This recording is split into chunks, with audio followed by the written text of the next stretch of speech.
Um deles é o trabalho beneficente.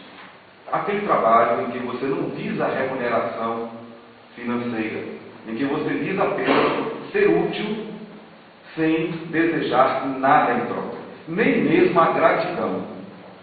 Seria um trabalho desinteressado. Na seara espírita, portanto, nesse campo de trigo que já está plantado, mas que ainda não chegou no ponto da colheita, existem várias atividades que devem ser consideradas como importantes, já que, em termos de trabalho, especialmente o trabalho beneficente, não existe trabalho insignificante. Todos os trabalhos são extremamente importantes. Allan Kardec, ampliando ainda mais essa proposta da lei do trabalho, ele compôs o capítulo 20º de O Evangelho do Espiritismo, exatamente refletindo sobre esse tema.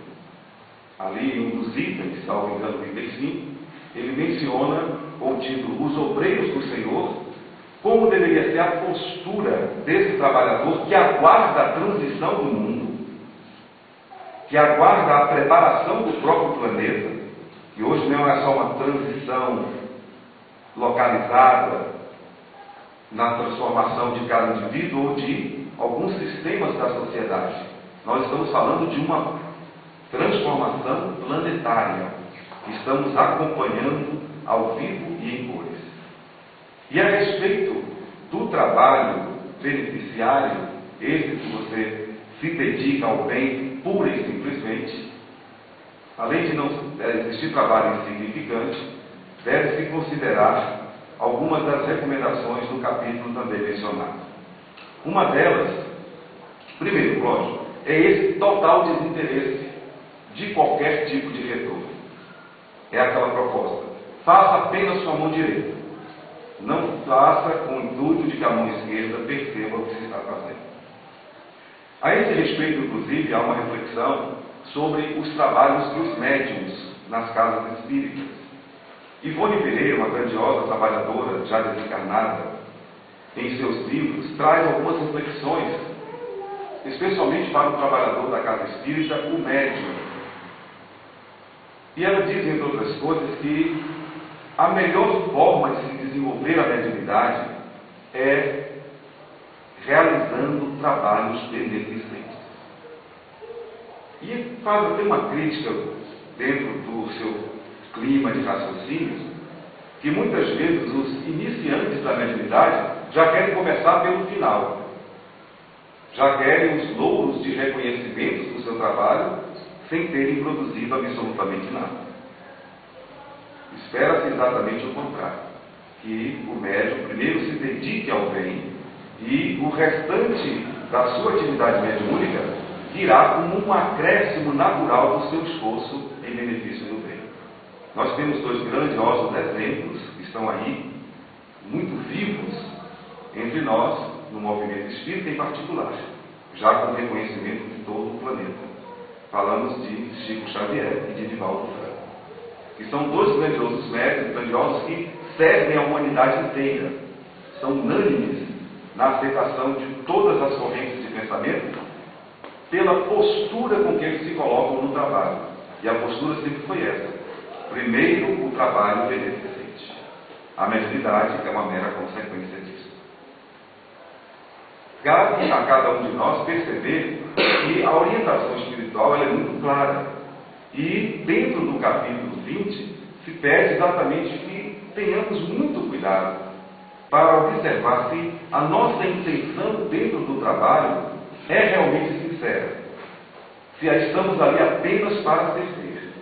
Porque se qualquer outro sentimento de vaidade, de presunção, de prepotência estiver comandando mesmo o trabalho aparentemente beneficente, nós estamos desviando do foco principal desse trabalho e não vamos ganhar naturalmente, pela lei de causa e efeito, talvez os louros do nosso esforço. É possível que estejamos até numa postura equivocada, mesmo dentro de uma atividade na casa espírita. É uma reflexão importante, porque A frase que se encaixa a essa forma de pensar é a seguinte: aquele que se elevar será rebaixado, e aquele que se rebaixar será elevado. Jesus, questionado pelos apóstolos sobre a maneira de como eles deveriam trabalhar, Jesus disse simplesmente isso: sejais vós os menores entre os homens, aqueles que irão servir mais.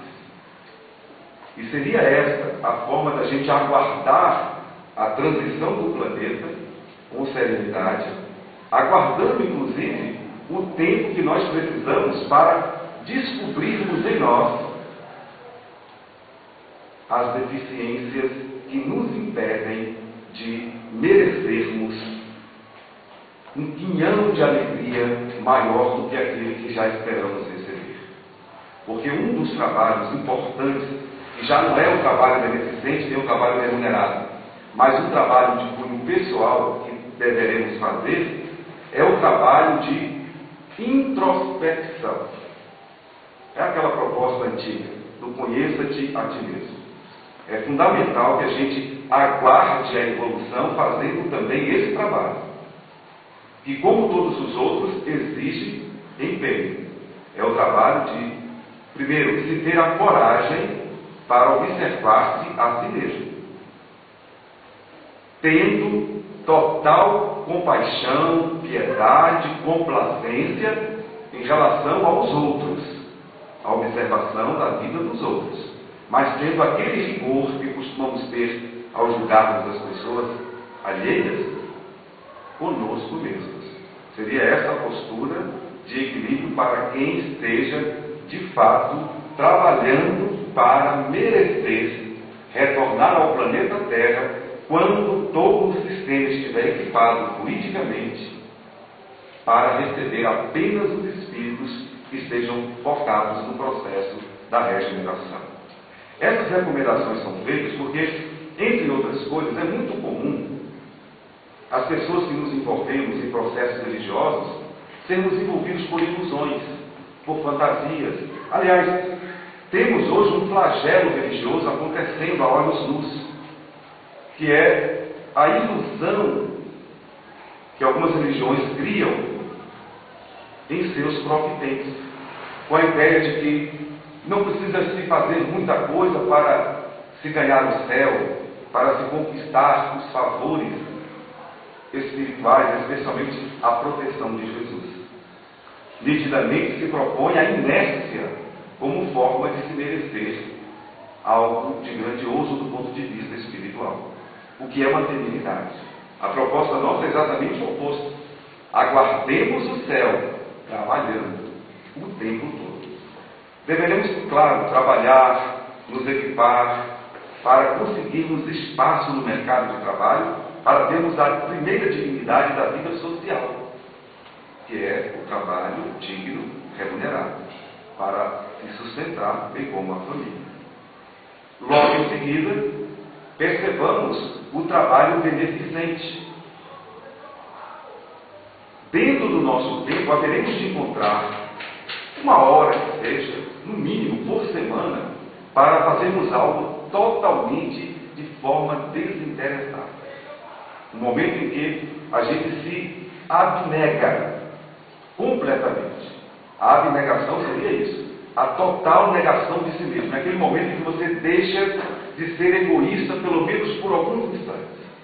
Para de pensar nos seus lucros, no seu trabalho, no seu esforço, nos seus bens, nas suas conquistas pessoais. E se preocupa exclusivamente em, naquele instante, ser útil para alguém ou para uma instituição. Não importa o montante, a grandiosidade da sua disponibilidade ou do serviço que você vai prestar. Mas é importante perceber isso.